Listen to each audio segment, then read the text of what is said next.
Okay, I'm here with Avish Perisher, and we're talking today. Thanks, Avish. We're talking today. One of the things I wanted to do here is put this blog post together because Avish and I are talking about the whole idea of creating more products for improv and being funny as a speaker. So why don't you tell people sort of where we got going and where we are in the process? Because tell them what we did. Well, I'm here with Fred because we just finished running a 4-day speaking school where we take maximum 6 people and just drill them 4 days, 6 hours a day on speaking and presentation skills, which, if you know Fred's system, is kind of the end of the funnel. And then afterwards we recorded a couple of products, one on how to be funnier as a speaker, which is small audio. And as Fred was saying, what we need to have is just a whole slew of products on all these different niches so people can pick and choose what they need and give them a lot of different ways to get into the funnel and then eventually work them up to buying the bigger products and getting them here. Yeah, just for people who aren't familiar, the whole idea of the product funnel is you start and create some very inexpensive front-end products or products that they would probably buy first, and then you slowly and sequentially trade them up to more and more expensive products. Now, people were here this last 4 days for a speaking school that they were paying like $2 grand for 4 days. Now, that's naturally not going to be where they're probably going to start because it's unusual for people to jump in at that point. So what I did with Avish is I said, okay, let's now, because we have 2 areas that we're trying to work on here. One of them is the whole line of improv products, and the other is the whole line of products as being funny as a speaker. So on the video side, I said to Avish, let's brainstorm, because now what do we have? So we've got improv for speakers. Improv for speakers and improv for consultants are the 2 that we have for sale, and we just finished the video stuff that needs to be edited together for improv for trainers. Got it. Okay, so we have improv for trainers. So I said, well, let's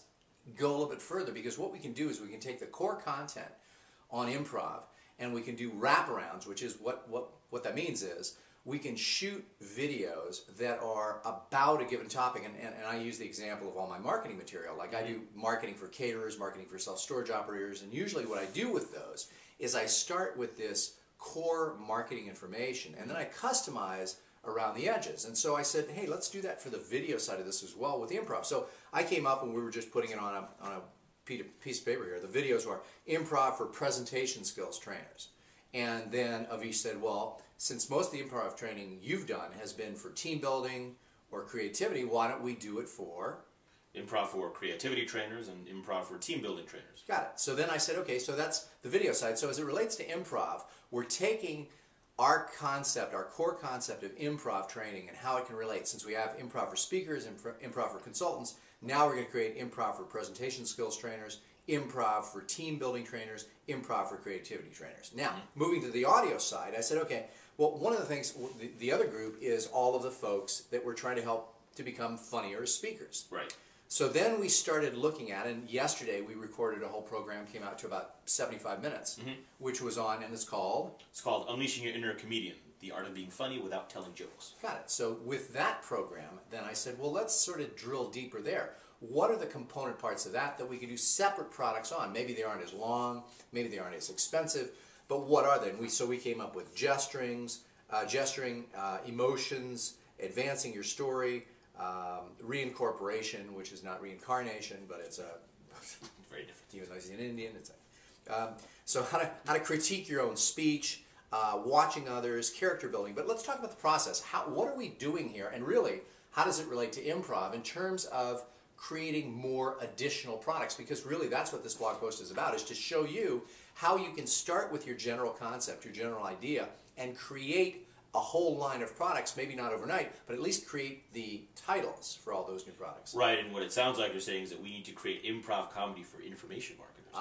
Funny you should say that. But as far as the process goes, yeah, it's with improv, it's not about coming up with one great idea. It's about coming up with a simple idea, which may or may not be good, but then using that as the inspiration for the next idea and the next one. This is a concept we were talking about called drilling deeper, or and not only that, so you come up with one idea for a product and then keep saying, well, and not only that, we can do this, and not only that, we can do this. Yeah, so not only that, we can do character building. So let's just go ahead and show people live and on camera here what else we could do. Okay, so we could also do products on storytelling. Yeah, we can also do products on what they should wear at their presentation. Yep. Well, we can do products on how to turn interruptions into humor as opposed to disasters. We could also do products on how to deal with difficult people at your presentations. We can talk about how to deal with difficult, if you're going to be a professional, how to deal with different clients.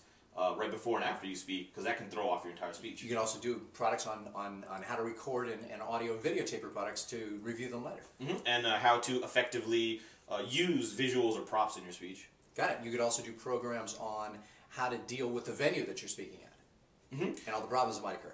Yeah, and how to effectively use improv within your speech, as in how to go off script within the middle of a speech. Now, what we're doing here is we're not screening for whether or not any of these ideas are worthwhile or valuable. We're just getting as many of them out there as possible. So literally, if we had done this exercise and really pushed ourselves, we could come up with conceivably 80 or 100 different topics easily. In just a few minutes. In just a few minutes. And then we could take all those, we could take the audio or the video, we could transcribe them, and then after we've done that, that's when we do the screening. Explain to people how that works.